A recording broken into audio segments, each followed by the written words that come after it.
Atos capítulo 2, do versículo 14 ao 21.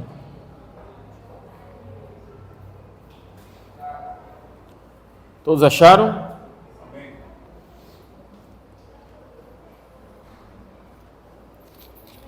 Vamos ler a palavra do Senhor. Então se levantou Pedro com os 11 e, erguendo a voz, advertiu-os nestes termos: varões judeus e todos os habitantes de Jerusalém, tomai conhecimento disto e atentai nas minhas palavras. Estes homens não estão embriagados, como vindes pensando, sendo esta a terceira hora do dia. Mas o que ocorre é o que foi dito por intermédio do profeta Joel.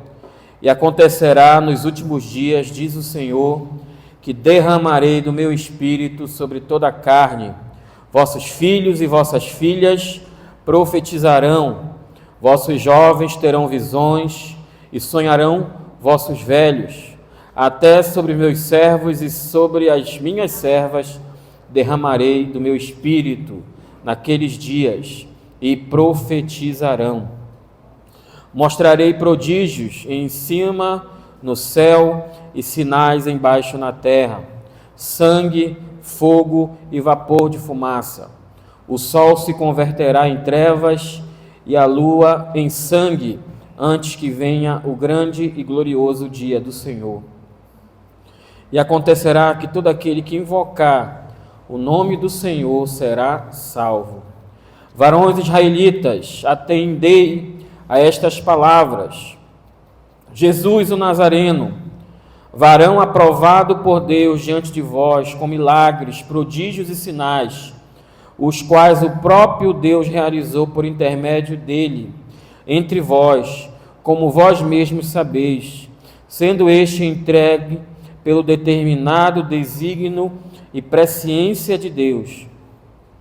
Vós o matastes, crucificando-o por mão de iníquos, ao qual, porém, Deus ressuscitou, rompendo os grilhões da morte, porquanto não era possível fosse ele retido por ela.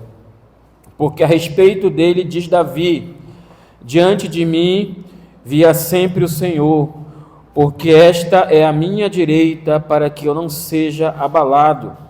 Por isso se alegrou o meu coração, e a minha língua exultou. Além disto, também a minha própria carne repousará em esperança, porque não deixarás a minha alma na morte, nem permitirás que o teu santo veja corrupção. Fizeste-me conhecer os caminhos da vida, encher-me-ás de alegria na tua presença.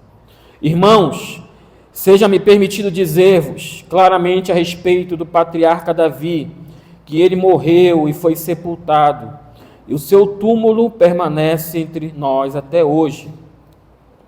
Sendo, pois, profeta, e sabendo que Deus lhe havia jurado que um dos seus descendentes se assentaria no seu trono, prevendo isto, referiu-se à ressurreição de Cristo, que nem foi deixado na morte, nem o seu corpo experimentou corrupção.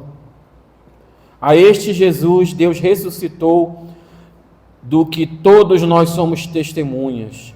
Exaltado, pois, à destra de Deus, tendo recebido do Pai a promessa do Espírito Santo, derramou isto que vedes e ouvis. Porque Davi não subiu aos céus, mas ele mesmo declara: disse o Senhor ao meu Senhor: assenta-te à minha direita, até que eu ponha os seus inimigos por estrado dos teus pés.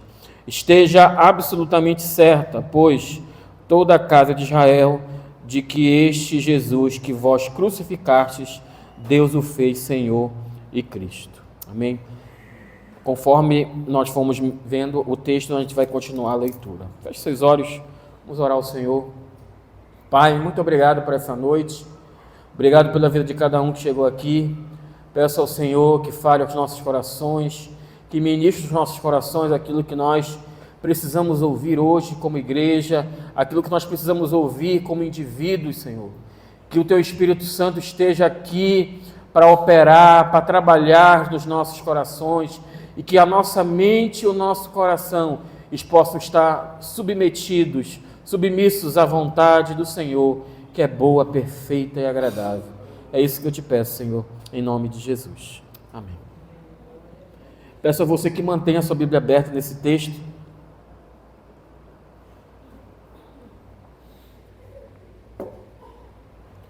Queridos, domingo passado nós falamos sobre a descida do Espírito Santo, o dia de Pentecostes, sobre as novas línguas que surgiram ali, todo aquele poder de Deus que foi manifestado naquela festa de Pentecostes.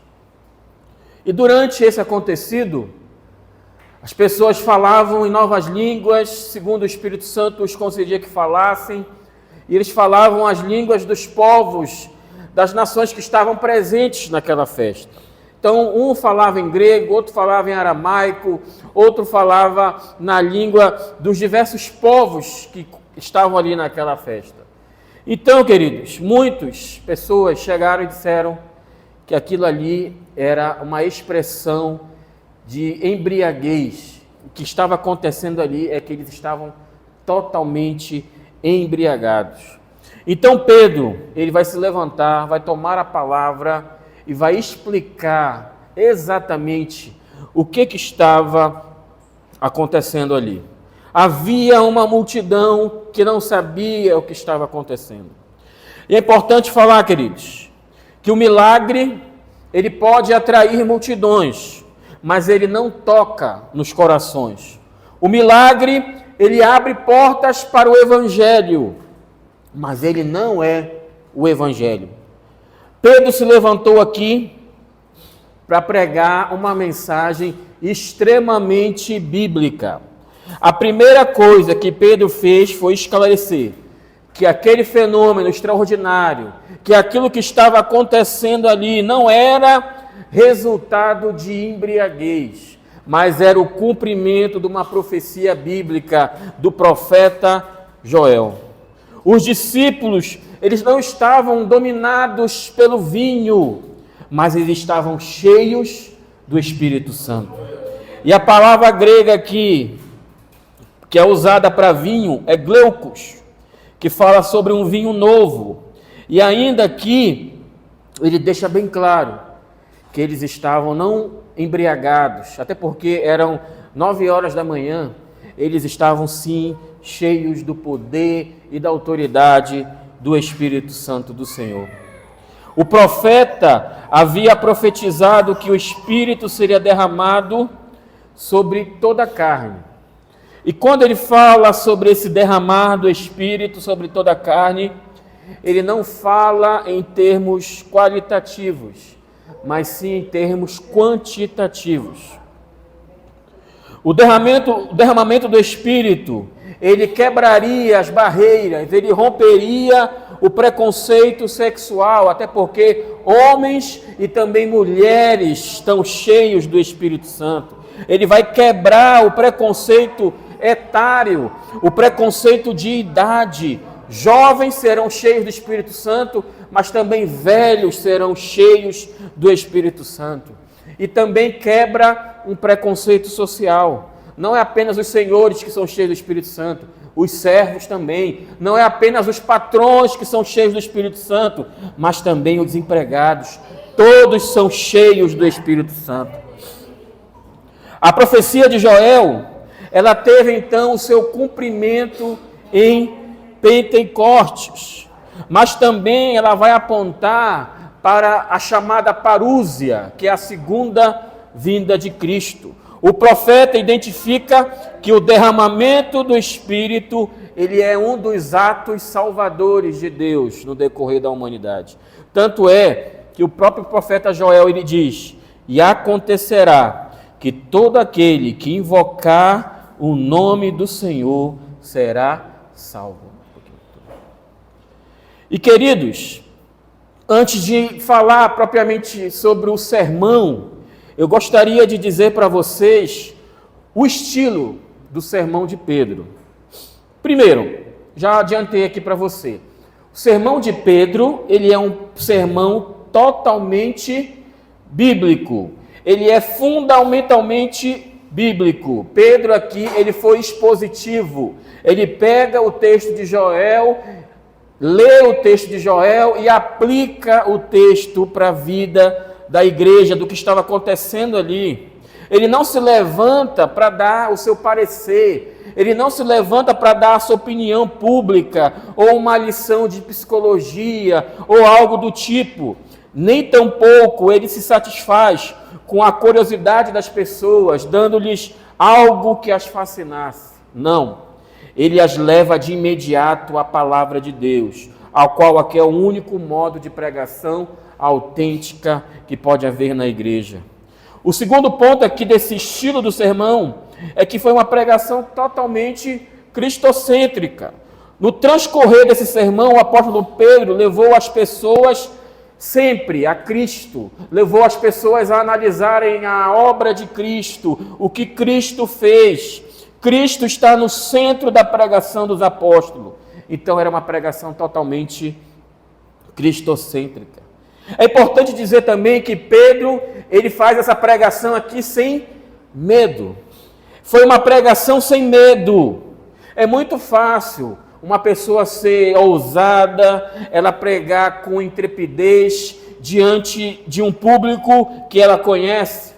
Mas aqui, Pedro está diante de um público totalmente hostil. Pessoas que 50 dias atrás foram usadas para matar o próprio Jesus. Mas é quando essas pessoas que são hostis, que exalam fogo, se manifestam, é que aí a gente vai ver se o pregador ele tem uma verdadeira ousadia em pregar o Evangelho. Dito isto, é importante lembrar que Estevão estava diante de um povo assim hostil, mas ele pregou com ousadia a palavra de Deus. Martinho Lutero disse que em todas as gerações haverá pessoas, haverá grupos que se levantarão contra o Evangelho de Jesus. Toda vez que o Evangelho é proclamado de maneira clara e corajosa, haverá oposição, haverá conflito. Um ministro que sobe ao púlpito, alguém que se coloca a pregar a palavra, ele vai ter que entender que vai ter sempre pessoas hostis à pregação desse Evangelho. Um outro ponto dessa pregação, desse sermão de Pedro, é que foi uma pregação racional. Ele pregou de maneira totalmente racional. O apóstolo, ele não jogou com as emoções dos ouvintes. Ele não mandou colocar uma música de fundo, com aquelas notas melódicas que acabam mexendo com os sentimentos das pessoas. Não. O que Pedro fez aqui foi pregar a palavra de maneira racional, mostrando os textos do Antigo Testamento que falam do cumprimento do dia de Pentecostes. Quando Pedro aqui ele proclamou com ousadia e no poder do Espírito, ele não deixou o seu cérebro no estacionamento, ele não deixou que o povo parasse de pensar, mas ele pediu às pessoas que usassem a sua inteligência, que as pessoas usassem o conhecimento que elas tinham do Antigo Testamento para entender os eventos que estavam acontecendo. E agora nós vamos falar um pouquinho sobre a explanação dos eventos, porque esse sermão de Pedro, ele pega muitos textos do Antigo Testamento para analisar, e um deles é a profecia de Joel. Vamos ler aqui do versículo 14 ao 18. Lê novamente. Então se levantou Pedro com os 11 e erguendo a voz advertiu-os nesses termos: varões judeus e todos os habitantes de Jerusalém, tomai conhecimento disto e atentai nas minhas palavras. Estes homens não estão embriagados, como vindes pensando, sendo esta a 3ª hora do dia, 9 horas da manhã. Mas o que ocorre é o que foi dito por intermédio do profeta Joel: e acontecerá nos últimos dias, diz o Senhor, que derramarei do meu espírito sobre toda a carne. Vossos filhos e vossas filhas profetizarão, vossos jovens terão visões, e sonharão os vossos velhos. Até sobre os meus servos, sobre as minhas servas, derramarei do meu espírito naqueles dias, e profetizarão.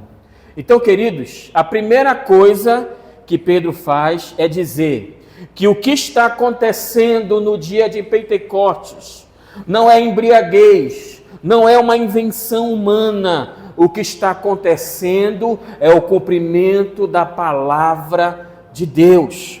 Ele cita o profeta Joel, que Joel já havia profetizado sobre essa descida do Espírito Santo. Ele está dizendo: hoje se cumpre Joel capítulo 2.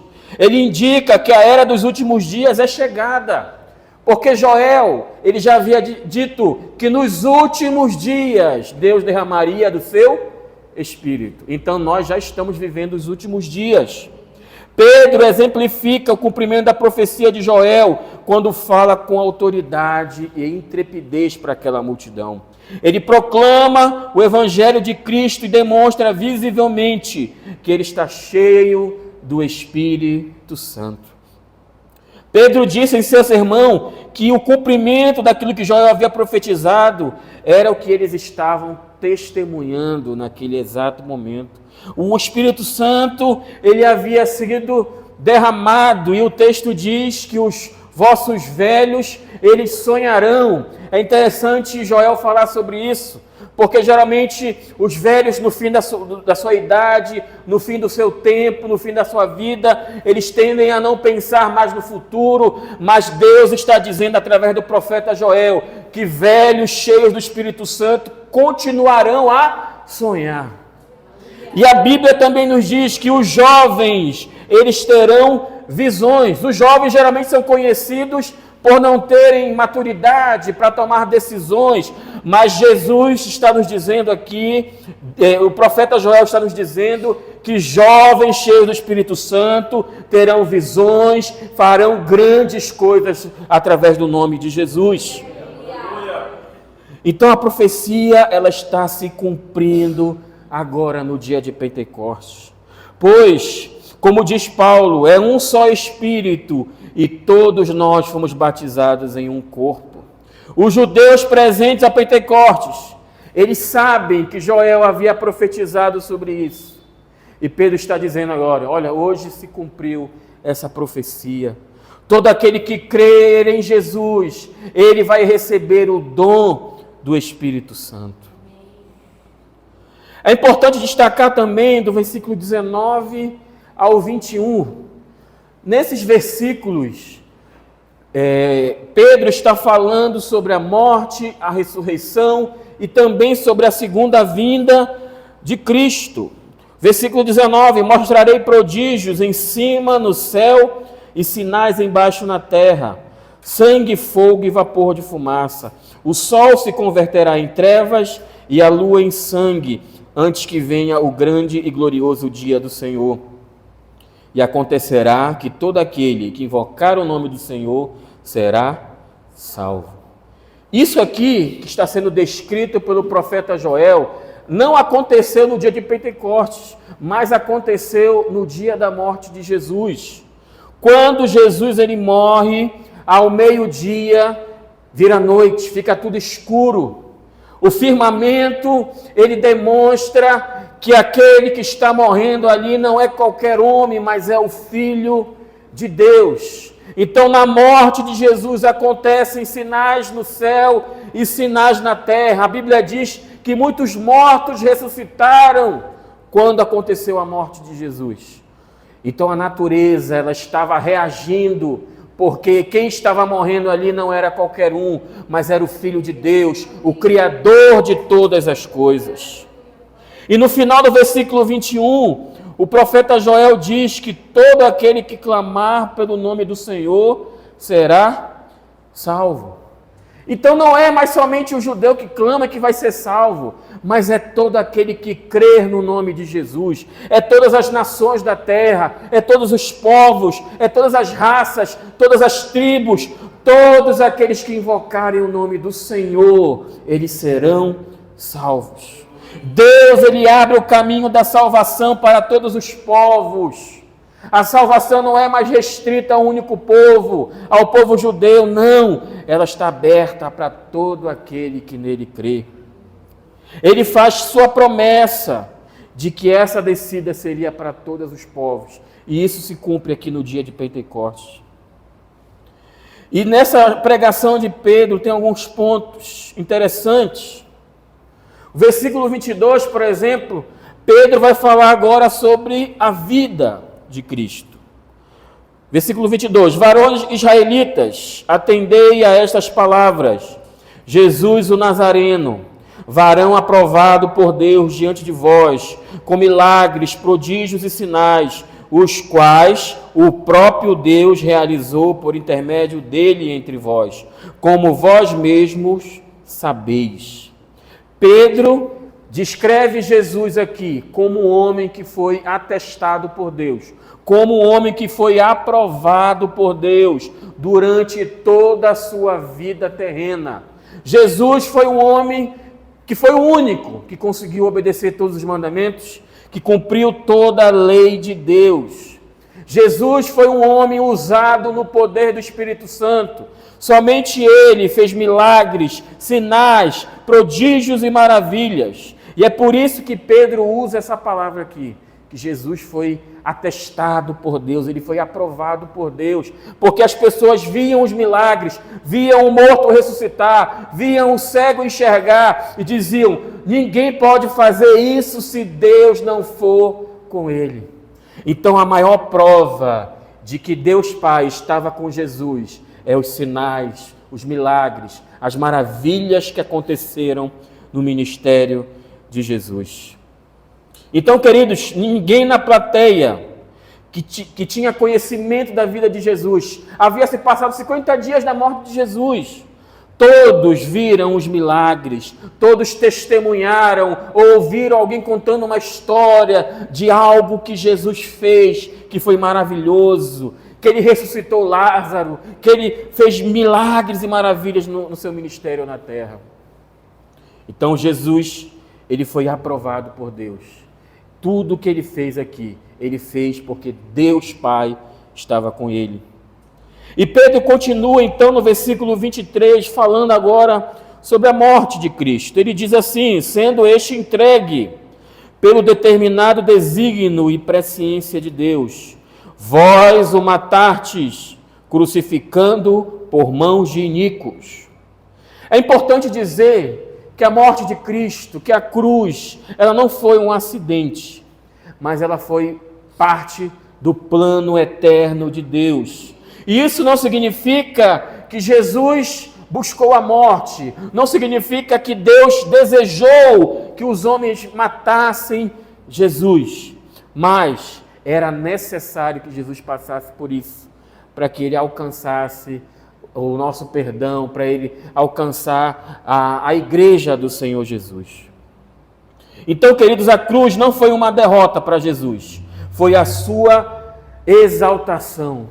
Quando Jesus estava andando para a cruz, ele não estava andando para a cruz como um derrotado, mas ele estava andando como um rei a caminho da sua coroação. Foi na cruz que Jesus conquistou a nossa redenção. Foi na cruz que Jesus conquistou o perdão dos nossos pecados. Foi na cruz que Jesus alcançou a vida eterna para mim e para você. Cristo não foi crucificado porque Judas o traiu.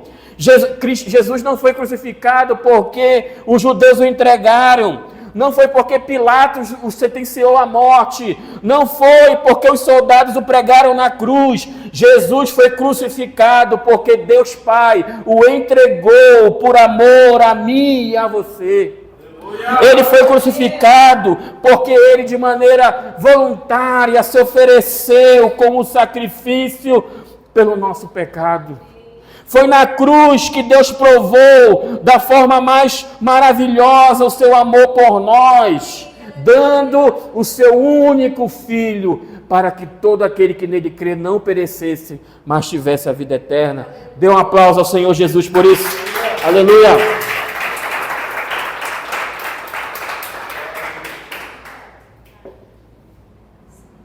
Então veja como é que Pedro vai indo no seu sermão. Ele fala da profecia de Joel, ele diz que cumpriu no dia de Pentecostes, e ele começa a falar da pessoa de Jesus, que Jesus foi aprovado por Deus, que ele não tinha pecado, que ele era um homem de Deus, que ele era o próprio Deus.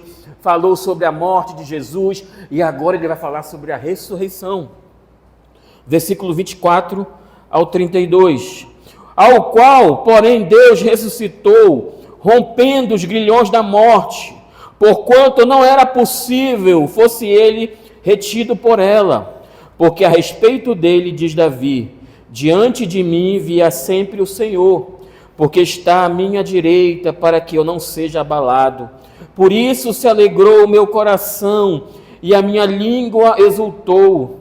Além disso, também a minha própria carne repousará em esperança, porque não deixarás a minha alma na morte, nem permitirás que o teu santo veja a corrupção. O texto está falando que Jesus não experimentaria a morte, que o seu corpo não veria a corrupção. Versículo 28.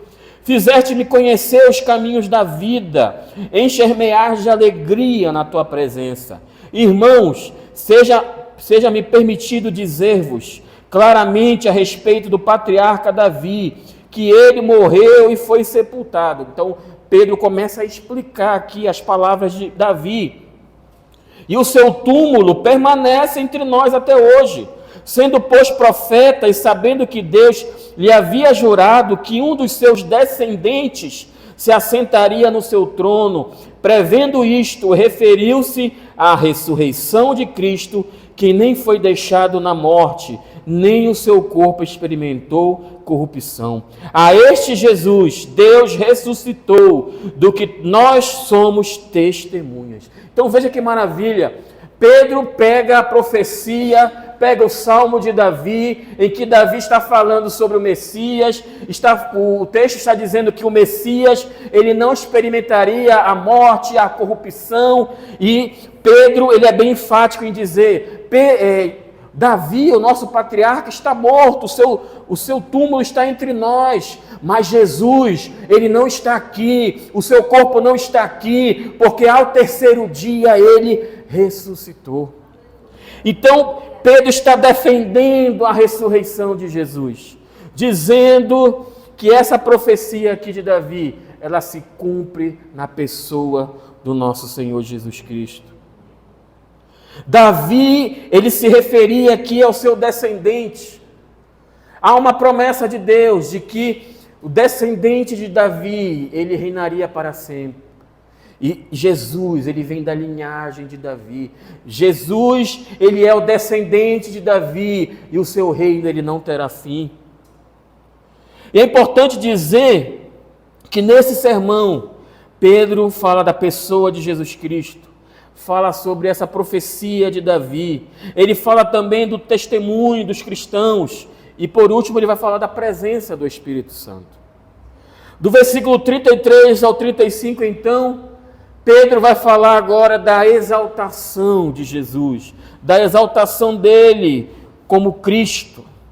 Versículo 33, exaltado pois à destra de Deus, tendo recebido do Pai a promessa do Espírito Santo, derramou isto que vedes e ouvis, porque Davi não subiu aos céus, mas ele mesmo declara, disse o Senhor ao meu Senhor, assenta-te à minha direita, até que eu ponha os teus inimigos por estrado dos teus pés. Esteja absolutamente certa, pois, toda a casa de Israel, de que este Jesus que vós crucificastes, Deus o fez Senhor e Cristo. Então aqui acontece essa exaltação a Cristo. Ao consumar a sua obra na terra, Jesus ressuscitou em glória. Ele comissiona os seus discípulos a pregar esse evangelho a toda criatura.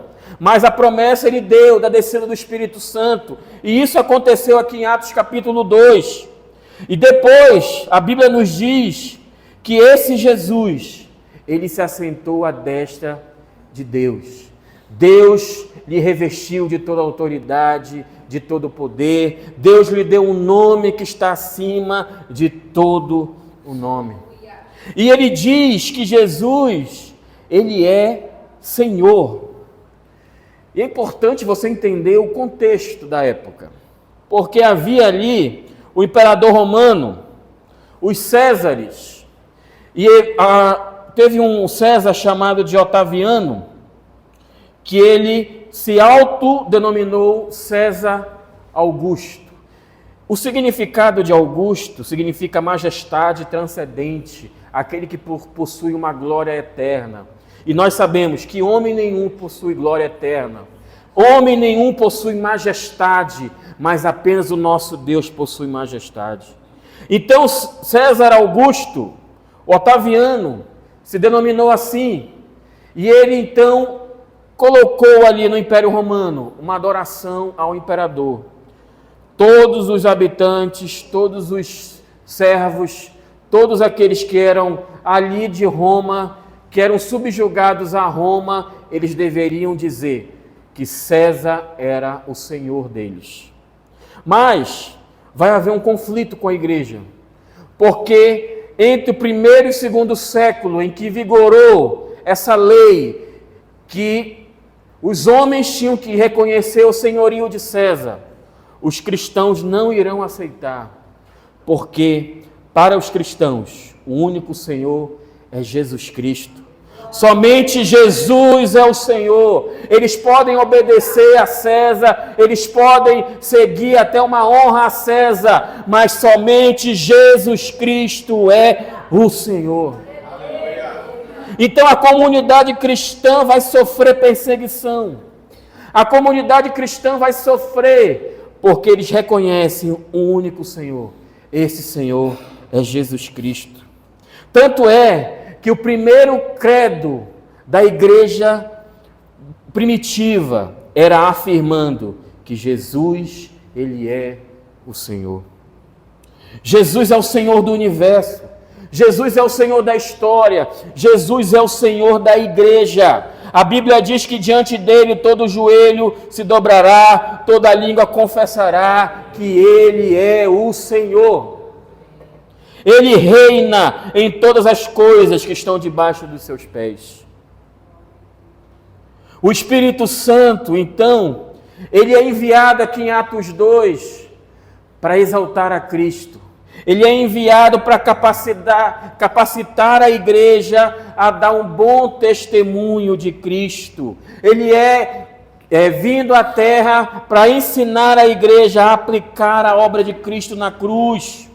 Ele vem para nos fazer entender tudo aquilo que Jesus fez e tudo aquilo que Jesus ensinou.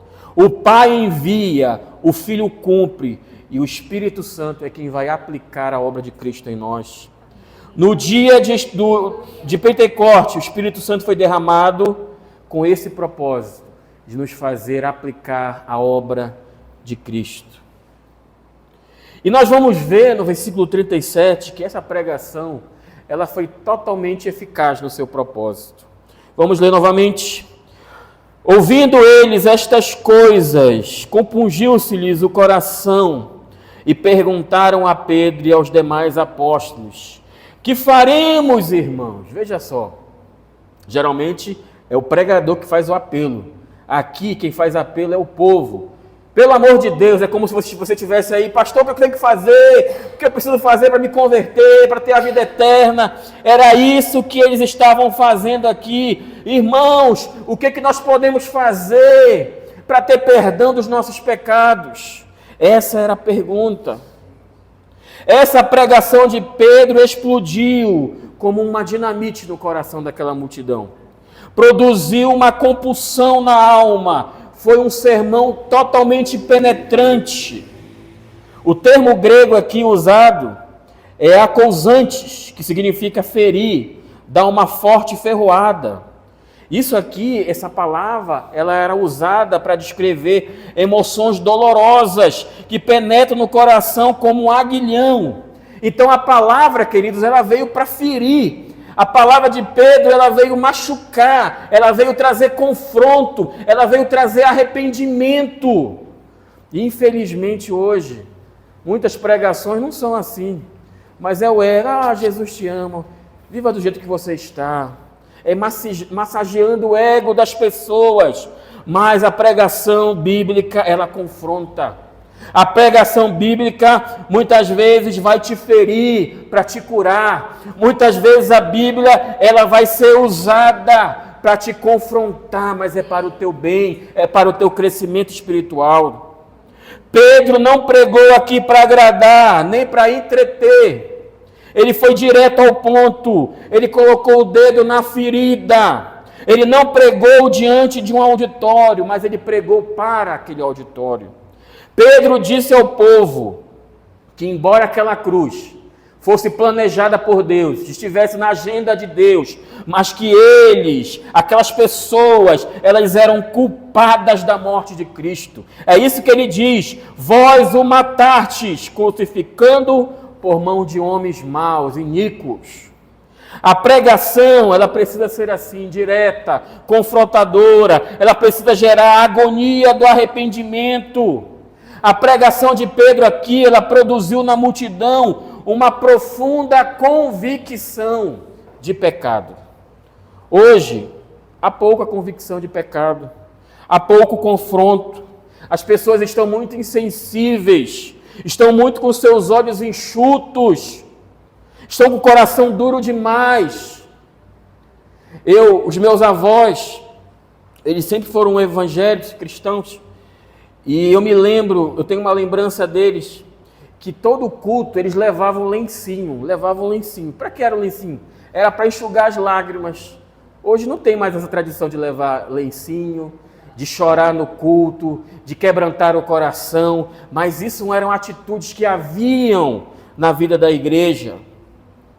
E aqui, essa pregação, ela veio de encontro àquilo que eles estavam fazendo de errado.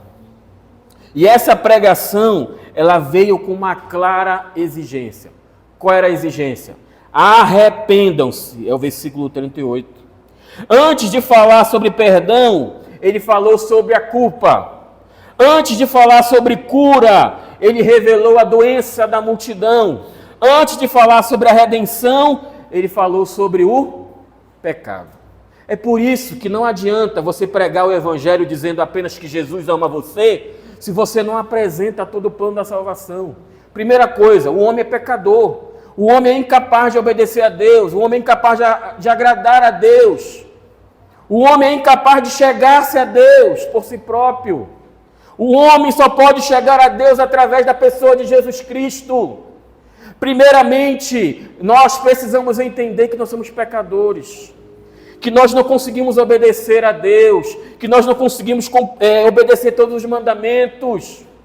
E se nós continuarmos assim, nós estamos indo para o inferno. Nós precisamos de um Salvador, mas esse Salvador já veio, Ele é Jesus, Ele morreu a nossa morte, Ele morreu pelos nossos pecados, e através dEle nós temos vida e vida em abundância. Então, queridos, não há salvação sem arrependimento. Ninguém entra no céu sem antes saber que não é merecedor dele. Pedro se dirigiu a um grupo extremamente religioso. Todos eles estavam ali para uma festa religiosa. Eles eram extremamente religiosos. E, infelizmente, a pregação do arrependimento está fugindo dos púlpitos das igrejas. Nós precisamos nos arrepender a todo dia. Eu preciso me arrepender a todo dia. A pregação de arrependimento continua bradando. João Batista pregou: arrependei-vos. E aqui a pregação de Pedro mais uma vez é: arrependam-se dos seus pecados. Então hoje a gente vê essa mudança na pregação. Hoje se fala de libertação, muito sobre libertação, mas não se fala sobre arrependimento. As pessoas berram nos púlpitos dizendo que a pessoa está com encosto, que ela está com um mal olhado, que ela está com um espírito maligno. Dizem que essas pessoas precisam ser libertas. Sim, precisam, mas a Bíblia diz: se o Filho vos libertar, verdadeiramente sereis livres. É o Filho que liberta. A pregação assim, ela é incompleta, porque resolve parte do problema, mas não resolve todo o problema. O mesmo Jesus disse que se aquela caixa de demônios vem encontrar a casa vazia, O demônio que saiu chama mais 7, a pessoa fica no estado pior do que ela estava. Significa o quê? Que não basta expulsar o demônio da pessoa, se ela não entregar a sua vida a Cristo, se ela não reconhecer que ela é pecadora, que ela precisa ser habitação do Espírito Santo. E isso está acontecendo em muitos lugares, infelizmente, pregações incompletas. Fala sobre prosperidade, fala sobre motivação e não se fala sobre arrependimento. Não se fala sobre mudança de postura. Não se fala sobre a vida e a morte de Jesus Cristo. O pecado não é tanto uma questão do que fazemos, mas é do que somos. Nós não somos pecadores porque apenas pecamos, mas é porque a nossa natureza é uma natureza totalmente pecaminosa. Então, caminhando para o final, versículo 38 a 40, é uma pregação que vai apresentar também uma promessa. Vamos ler aqui do 38 ao 40.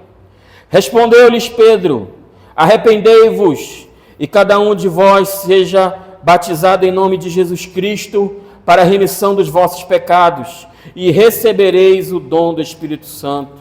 Pois para vós outros é a promessa, para vossos filhos e para todos os que ainda estão longe, isto é, para quantos o Senhor nosso Deus chamar. Com muitas outras palavras deu testemunho e exortava-os dizendo: salvai-vos desta geração perversa. O texto, versículo 40 diz, Lucas dá uma resumida no sermão e diz que muitas outras palavras Pedro usou. Então Pedro, ele teve que ficar ali falando, explicando muita coisa da Bíblia para o povo entender o que estava acontecendo, quem era Jesus, o seu ministério. Então Pedro aqui estava explicando a pregação, explicando ali toda a obra de Cristo. E a pregação é isso, querido. Pregação do Evangelho é você ler o texto, é você explicar o texto e aplicar o texto. Contar a historinha não é pregação. Dar um testemunho de algo pode contribuir, mas foge do propósito. Você tem que se concentrar na palavra de Deus. E aqui a promessa se refere a Joel capítulo 2, que foi cumprida aqui no dia de Pentecostes. É importante dizer que Jesus havia prometido isso. Antes de subir, ele diz: não se ausentem de Jerusalém, mas esperem a promessa do Pai, a qual ouviram de mim. Então é o Cristo exaltado, é o nosso Senhor vencedor, que derrama o Espírito Santo sobre a sua igreja. Duas promessas são feitas ao arrependido. Primeiro, uma relacionada ao passado. Qual é? A certeza que se você se arrependeu de maneira verdadeira, os seus pecados serão perdoados. Deus lançará os seus pecados no mar do esquecimento. E existe uma promessa relacionada ao futuro. Qual é a promessa? É de que você vai receber o dom do Espírito, é de que você será a habitação do Espírito Santo, é de que você será revestido de autoridade, de poder, para pregar a palavra do Senhor, para ter ousadia e intrepidez para anunciar a verdade do Senhor. Então, queridos, depois que nós somos salvos, nós somos cheios desse Espírito. Mas o que é importante dizer aqui, que primeiro o povo se volta para Deus de todo o coração, com choro, com jejum, com arrependimento, com o coração rasgado. E aí então o Espírito Santo, ele é derramado. Versículo 41. Então, os que lhe aceitaram a palavra foram batizados, havendo um acréscimo naquele dia de quase 3.000 pessoas. A igreja, que começou com 120, teve um aumento bem grande, né? De 120 para mais de 3.000 pessoas, cerca de 3.000 pessoas, que é o que diz o texto aqui. Então, a pregação de Pedro, ela produziu conversões abundantes. E também essas conversões vão gerar frutos abundantes, frutos permanentes. Essas pessoas aqui não somente nasceram na graça de Jesus, mas também vão crescer nela. É isso que a gente vai ver dos versículos 42 ao 47. Ao serem convertidos, eles vão ser batizados, eles vão ser discipulados, eles vão se integrar na igreja, eles vão criar raízes, eles vão amadurecer e eles vão pregar, anunciar a verdade do Senhor. Hoje, queridos, infelizmente, é difícil manter um rol de membros de uma igreja atualizado. As pessoas entram pela porta da frente e ao sinal do primeiro problema, da primeira crise, elas vão embora. Elas buscam uma fuga, elas buscam uma porta dos fundos, ou elas bebem de várias fontes. Você está aqui, ouve uma pregação, aí vai ouvir uma outra pregação, não tem filtro. Eu estou me referindo a filtro. Porque a pessoa ouve uma pregação bíblica e vai em outro lugar e ouve uma pregação que não tem nada a ver, que não tem nada a ver com a Bíblia, com a palavra de Deus. Precisa haver filtro. Então tem que haver esse cuidado. Buscar alimento em diversos pastos. Tem que tomar cuidado. Se você está numa igreja que tem uma doutrina, você tem que se alimentar de pessoas que compreendem, que entendem da mesma doutrina. E aqui, infelizmente, tem acontecido dessas pessoas, né, na igreja brasileira, ao sinal do primeiro conflito, da primeira dificuldade, abandonam a igreja, abandonam a fé. E a gente vê aqui na igreja primitiva que eles permaneciam fortes, unidos, crescendo, aprendendo um com o outro, um fortalecendo o outro. Então, eles procuravam um ajudar o outro, um fortalecer o outro.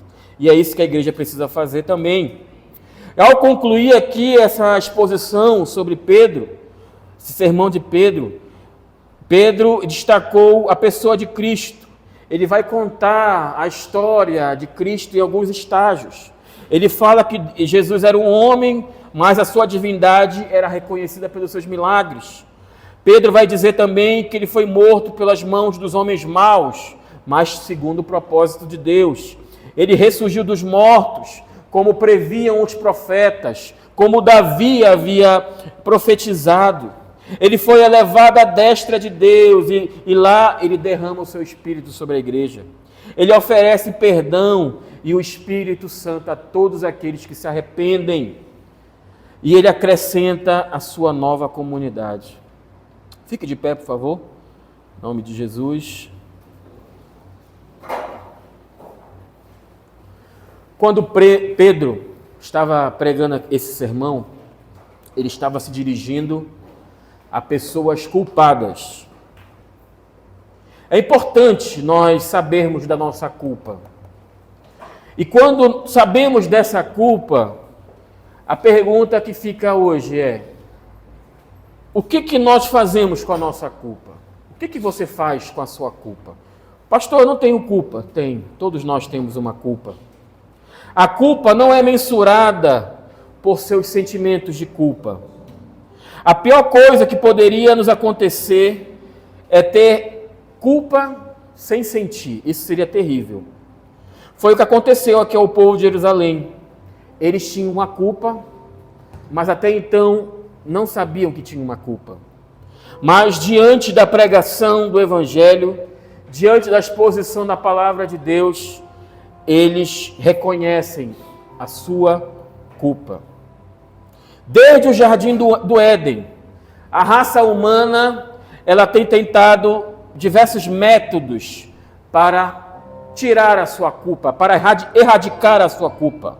Problemas de consciência, mas nós sabemos que a única coisa que pode nos livrar da nossa culpa é um tratamento legítimo para essa culpa. E o que é isso? É um perdão verdadeiro de Deus. Somos devedores. Nós não podemos pagar os nossos débitos. Não podemos pagar a nossa culpa. Não podemos viver de maneira bem e hoje, amanhã reparar o nosso passado. Sabe, eu convivo com pessoas de diversas religiões no meu ambiente de trabalho. E ali a gente tenta argumentar, fazer uma defesa da nossa fé, mas muitos deles estão com a mente presa, com a mente estagnada e não conseguem entender das coisas de Deus. Mas tem algo que, se eu fazer a pergunta para eles, eles não terão como responder. A pergunta é: o que você faz com a sua culpa? Quando você está no seu travesseiro, quando você está prestes a dormir, os pensamentos vêm na sua cabeça, a culpa das coisas erradas que você fez vem na sua cabeça, porque isso é o senso de moralidade que Deus deu para cada homem. Então todos nós temos o senso do que é certo e o que é errado. Então a grande pergunta é: o que eu e você fazemos com a nossa culpa? O nosso Deus está aqui hoje para nos dizer: arrependa-se da sua culpa, e eu tenho perdão para lhe dar, eu tenho paz para dar ao teu coração, eu tenho um regozijo para te fazer dormir todas as noites, porque a sua culpa ela é grande, mas o meu sacrifício na cruz ele é bem maior. E eu morri pela tua culpa, eu morri pelo teu pecado, para que hoje você tivesse vida e vida em abundância, para que você tivesse paz, paz com Deus, paz com você mesmo, paz com as pessoas que estão ao teu redor. E essa paz, ela não vem porque você é bonzinho, porque você é legal. Ela vem porque Deus, Ele é a nossa paz. Ele é o príncipe da paz. É Ele quem remove a nossa culpa. É Ele quem perdoa os nossos pecados. É Ele quem nos faz dormir e descansar, porque existe um Deus que está cuidando de nós.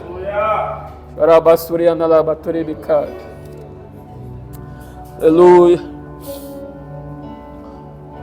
O preço do perdão é o arrependimento.